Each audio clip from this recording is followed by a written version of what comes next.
UW-Madison students are reacting after a video surfaced on social media of a student using racial slurs. Today, hundreds of students gathered on campus to stand against hate. NBC 15's Tyler Peters joins us now live outside of the Red Gym. Tyler?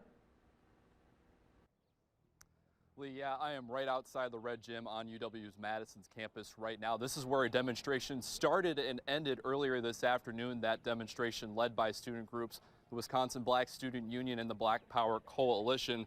Here's what it looked like as it was going on earlier this afternoon. University officials say more than 250 students participated in the demonstration. UW-Madison Chancellor Jennifer Mnookin and other campus leaders were there to engage with those in attendance. The Black Power Coalition gave the university a list of what they would like to see them take action on. One student who participated in the demonstration says the university needs to show they care about students of color.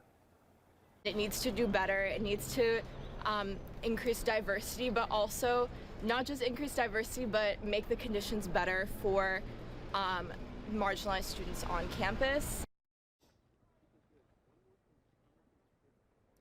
And we reached out to the university today for a response. They say, quote, the university acknowledges and recognizes the pain that this disturbing, hateful video has caused and reiterate that the school strongly and unequivocally condemns the racist slurs and sentiments expressed in the recent social media video. And we received a copy of that list from the Black Power Coalition and what they want to see the university take action on. We'll have more of that coming up tonight at 10. In Madison, Tyler Peters, NBC 15 News.